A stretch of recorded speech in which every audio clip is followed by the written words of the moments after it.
I always say thank you ladies so much for being here. It's usually like women only events that I do, but thank you also to the men who came out this evening to share the energy and space together. My name is Marissa Lavalette. I'm a local yoga teacher here. I teach at Yoga Works a couple blocks away. I'm a holistic health coach as well. I work one-on-one with women to get at some of the root causes in their relationships behind food. I have been an Athleta girl for many years now. So I'm really excited to be here in this. This is the first time that I'm doing an event like this at Athleta. Over the years, I've taught yoga classes here in the store. And then as part of my nutrition business, I have brought samples for people to try, much like we have our amazing vendors with us this evening. So if you didn't chow down yet, like we'll leave space at the end so you can eat more and try more samples. A couple months ago, Athleta reached out to me with an idea for an event, Women Supporting Women, which apparently was the theme handed down from corporate for the month of September. I think that's a really great theme, and they reached out to me and they said, oh, do you know any women supporting women? I said, why, yes, I do. So I'm really grateful that we have this time together. They already had the idea of the event in mind. And I said, okay, what is it? They said, Women in Motion.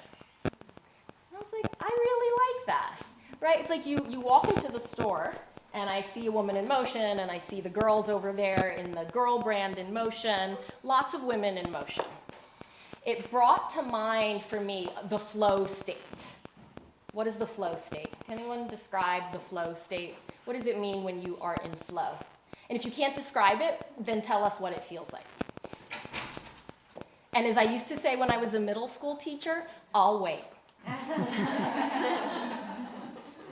And the magic number is 3, so 3 people have to say something before we can move on. Thank you, Kelly. What does flow feel like? Well, first thing that comes to mind is yoga flow. Yoga flow? And just finding your comfortable series of poses that are for you only. They don't necessarily have to go with what the class or teacher's saying. But There's an essence of like you do you to it? Yes. All right. Thank you, Kelly. All right. What does flow feel like in your body, in your soul? Yes, my new friend in the back. Hi, Jen. Hi. Just that everything feels right. Everything feels right. Everything feels right. One more. Yes, new friend. Racia. Hi, Racia. Something continuous, kind of like from top to bottom or anywhere. Oh my gosh. Racia has just provided the segue. She used the word something continuous, right? So what's the opposite of being in flow? Stuck. Stagnant. Stagnation. How does that feel? Disruptive. Yeah, disrupted. Boring. Boring. Yes, Michelle? Heavy. Raise your hand if you've ever felt stuck. Okay. My heart goes out to you, especially if you are feeling that way right now. I know it's not the most exciting place to be, and it doesn't feel good in your body either. But I have really good news. I think you're in the right place at the right time, exactly where you need to be. For me, Athleta was the bridge. I kept making a series of career choices that kept landing me in the same dead-end role over and over again. I kept signing a contract even when I knew I didn't want it. And the reason I didn't move forward was, as always, the ego. So the ego is driven by fear. So I was listening to those fear stories and that were just saying, stay right where you are. You won't be able to do anything else. Okay, but Athleta was a bridge because with those little snippets and glimmers of hope, like here, come teach this class, and here, come share your passion for food. I did that over weekends on many years, and then finally, now I'm on the other side of things, and I'm going to be sharing with you. Athleta was not my only bridge. These amazing women have served as the bridge from stagnation into what's more of a flow state. And that's Allison, and that's Brittany, and that's Molly. And they are going to get more formal introductions in a second. But first, I think we have to kind of get into the zone. I think we have to rip off a Band-Aid, kind of, because it's like, did you write anything down? Like, do you have something on the back burner? Am I the only one that has something on the back burner? Okay, did you write something down? Okay, so let's just like, instead of talking about it, let's just rip it off, okay? So let's do, or don't rip off your name tag, let's rip off the paper towel Band-Aid, okay? So let's do this, little Simon Says. Do thumb to ring finger and repeat after me. Today. Today. And then thumb to the fourth finger, I. And then thumb to middle finger, will. And then thumb to index finger, begin. Now you see how this is going to go. Today, I will begin. Today, I will begin. Today, I will begin. Now close your eyes. Today, I will begin. Keep them closed. Today, I will begin. Today, I will begin. Little softer. Today, I will begin. Today, I will begin. Today, I will begin. Let's whisper. Today, I will begin. Today, I will begin. Today, I will begin. And continue to yourself.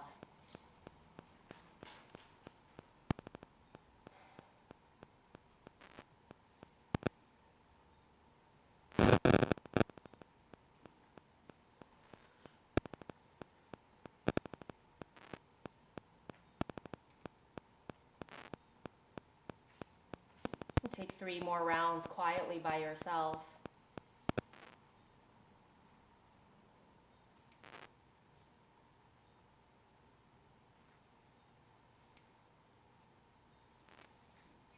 And keeping the eyes closed, lightly rest the hands on the knees or the thighs. And if the legs are crossed, it might help to uncross and let the soles of the feet rest on the floor.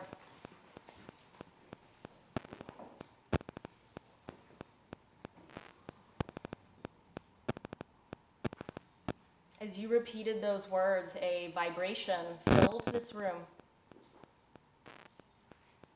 The vibration of the community coming together around a common resolve to break the bonds of fear and to move forward already.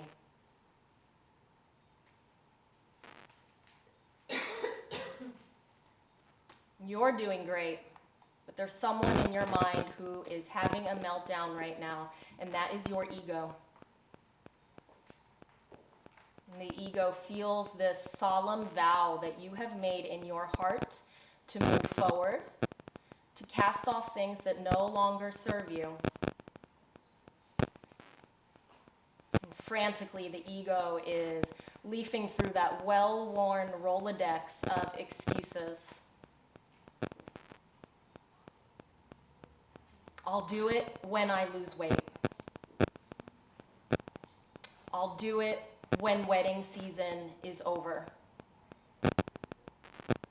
I'll do it when I patch up my relationship with my mother.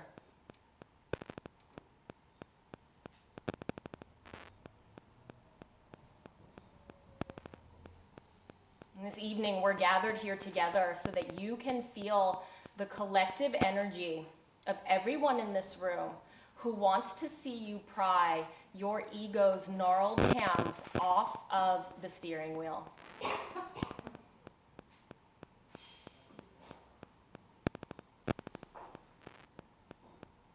What do you actually do when the ego tries to take the wheel? And focus your attention on the breath. If you haven't yet today, notice the steady cadence of your inhales and your exhales.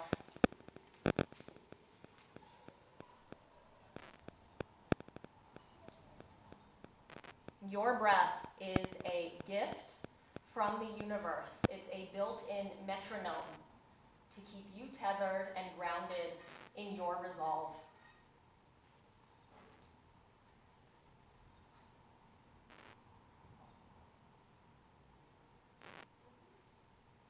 And every time you inhale, get long through the spine, reach the crown of your head up towards the ceiling.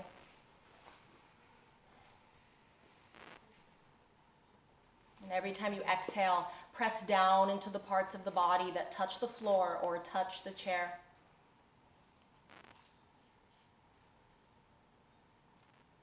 With every inhale, you experience limitless potential. And with every exhale, you're rooted in presence with the ability to act now. And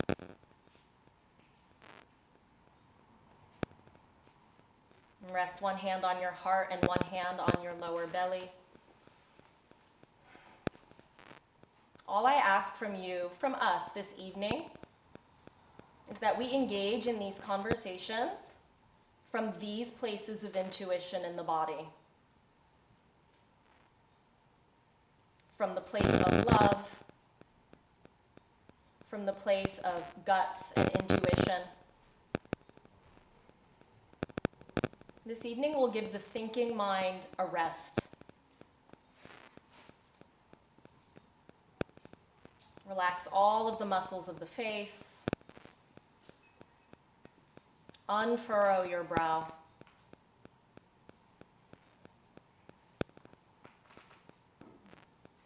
And lastly, draw the palms together in front of the heart, Anjali Mudra at heart center.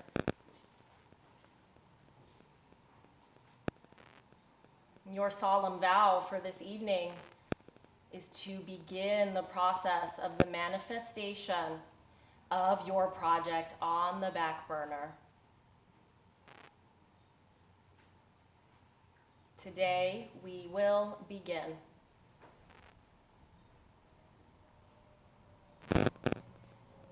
Bowing the chin humbly to your truth.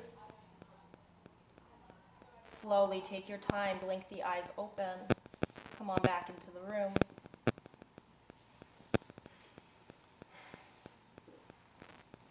And feel free to take a look around at everyone here who wants to see you thrive, wants to see you move forward.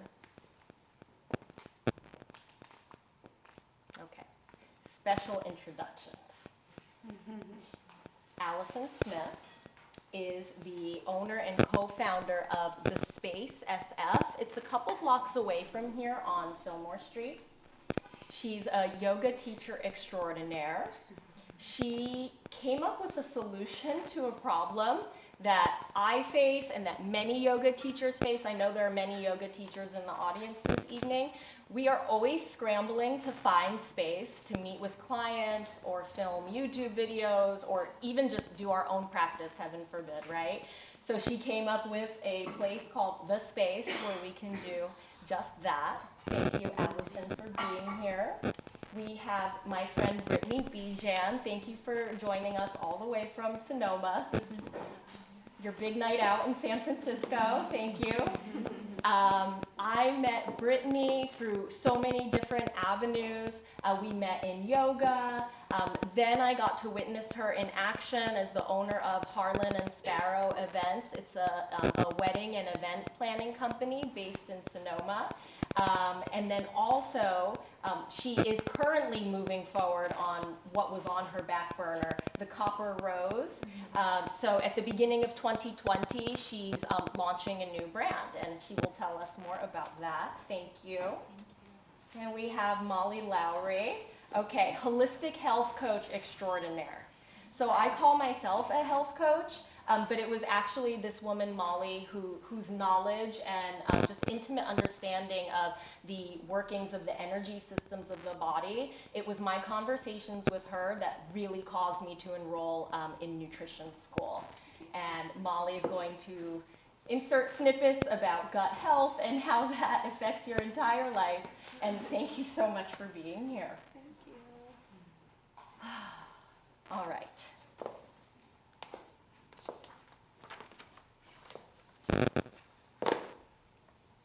So I want to hear from each of you about who are the women in your life who inspired you to move forward with whatever need that you saw in your respective markets. So you identified a niche or a need, and was it that you just woke up one morning and went ahead and chased it down?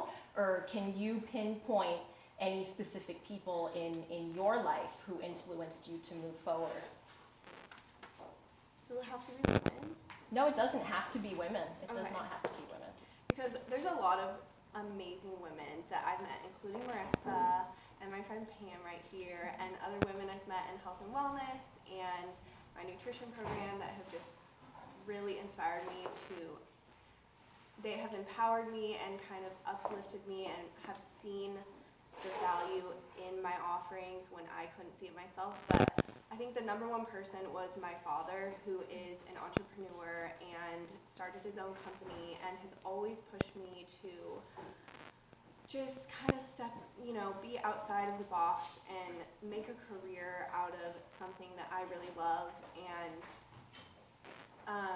you said something about a niche. Yeah, like was there, I mean, obviously you were interested in health and wellness, but like what is it that helped you to realize that maybe people needed to look at it from a different way, maybe from the inside out rather than the outside in? Like, any experience there? Yeah, it wasn't a specific person, but it was actually an experience. I had, my background is in psychology, so I was on my way to become a therapist, and I was working at psychiatric facilities, and they were using conventional treatment methods to treat people with mental illnesses, and it was very clearly not working for them, and it actually kind of looked like it was making things worse in some cases. And at the same time, I was going through my own healing journey, mentally and physically, and I just kind of put everything together, and I was like, you know what, if I really want to help people heal from the root level, then I need to take a holistic approach. So then I enrolled in Bowman College and got certified as a holistic nutrition consultant, and now my business as a holistic health coach is just working one-on-one with clients and helping people heal and working events like this and doing my own events. And yeah. Thank you. You're welcome. Yeah. So what niche or need did you see in the industry that you were interested in, and who encouraged you to move forward with that idea? So, it's a really good, I mean, I know who encouraged me. I would say the person that I get a lot of inspiration from is definitely my husband, because he's an entrepreneur, and he's started things like, I mean, since we've been together, different things, and he's made them successful, and he's really driven, and he's all about just putting in the work and just starting where you are and then figuring things out. He's not like an excuse guy, so he doesn't like take any excuses. He's just really like pushing forward, keep trying, keep pushing, keep doing, and you'll learn.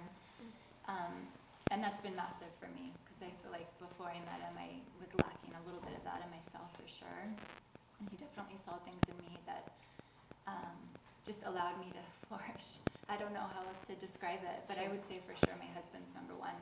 But I started the wedding planning industry not knowing a thing about it. I just knew I loved bringing people together. I loved like the feeling I got when I brought people together, and I loved people celebrating each other in certain settings. So I quickly fell in love with wedding planning, but I didn't know anything about it. I didn't have anybody to call and ask questions to. I tried reaching out to a couple of planners, and they weren't very helpful, which was such a bummer. So I just got in and I acted like I knew what I was doing, and I was so nervous when I would send my proposals to these clients that would come my way, not even knowing if they would bite on those prices I was sending, and then also not knowing if they did bite what I was supposed to do next.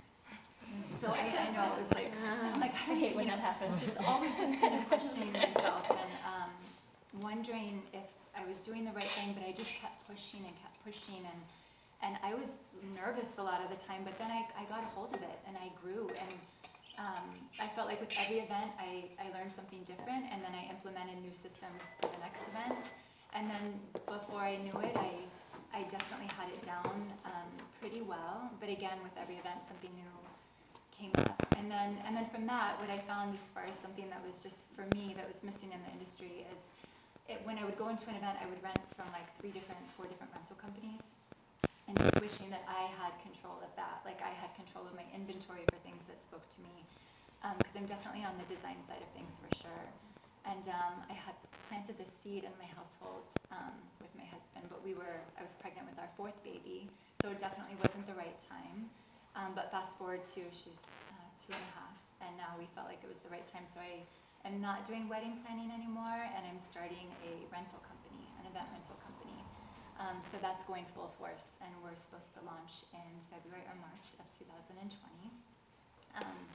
Yeah, so everything's moving forward with that. So it's definitely, we've kind of jumped gears, and I'm super excited to see what happens next. But again, even with that, like, I don't know how to run a rental company. I've never done that before. But I know what I like, and I have a design background, and I know if I do the work, something's good is going to come out of it for sure. So thank you guys for being here. This is such an honor. I admire how willing you are to like build the ship while flying it. Oh yeah, That's what I'm Right? thinking, yeah. Yeah, which I think you have to do. Everyone has to do, but like You how have much to. I think resistance you have to being Oh, in so much, the because you just process. question yourself. It's so Yeah. natural to question your ability to do things, but I feel like you just have to do those things, because you don't know like what's gonna come out of it, and you don't know all of the good that's gonna come of it, and it's nerve-wracking. You have to have a little bit of courage to push yourself over that step and believe in yourself. That's massive. You have to have belief in yourself for sure. I'm gonna kind of piggyback on that and then go back down a different trajectory. But I think so I had this set of girlfriends when I was living in Maui who were also yoga teachers, and they were yoga teachers while basically one of my teachers was kind of pushing me to be a yoga teacher. But I always refer to them as like my yoga big sisters. But they were such great role models because they were just like a couple steps ahead of me versus some of my teachers who like were already very established and very professional. They were just a little bit ahead, right? And it's been amazing to watch them over the years as we've all grown together, but also this ability to kind of be in process, because even with like the most well executed plan, like then there's what actually happens, right? And I'll remember one of the girls saying to me, she's like, there's 3 classes. She's like, there's the one you plan, the one that you teach, and the one you probably should have taught, right? And just that there's, it's never, you just can't even foresee some of what's going to happen. And so you really just kind of have to get in there and experiment and then learn from that. And those lessons are, I think, what allows me to try new things, be innovative, be bold, and also not be afraid to kind of just get out and start doing things, right? Because so much, I think, what keeps us stuck is like not moving at all. I always think of like analysis paralysis, right? You think you don't have all the chips, all the steps, or all the things you need, so then you never even get started. But often it's you'll be able to get things along the way and things you never would have been able to plan for to begin with. Another person who was a great influence who made me kind of risk adverse was, again, dear old dad. My dad had this saying when I was growing up, and I'm like, what an interesting thing to tell your kids. And he would always tell us, I regret more the things I didn't do than the things I did do.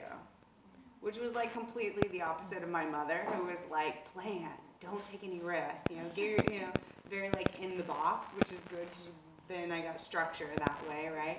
But that idea that like I regret the things I didn't do more than the things I do, it created a real willingness to kind of leap, especially when I felt that I was strongly called to do something.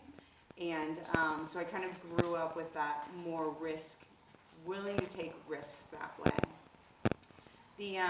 What really changed, and those were both great inspirations, the girlfriends, dad, but at one point in time I was dating a guy who was a great entrepreneur. And at the time I was teaching yoga, and I remember he asked me one time, he's like, well, what do you do for marketing when we were first dating? I'm like, what do you mean? And he's like, well, what do you do to like tell people about your classes and stuff like this? And I'm like, well, I practice like 3 hours a day. And he's like, that doesn't count, right? And he's kind of who started to teach me some of the strategy around like business owning. Until then, it was more like I was a strong practitioner, I was kind of a baby yoga teacher, but I really didn't have any business knowledge at all, and I kind of didn't even want to go there. I had a lot of resistance to thinking about things that way, but there were tools and systems that I really needed if I ever wanted to make it something sustainable, right? Because it's one thing to have like a dream that maybe is a hobby, it's another to have one that supports you financially, right? And so he really helped me kind of then organize almost like, it was like business coaching 101, but with the person you live with, so all the time.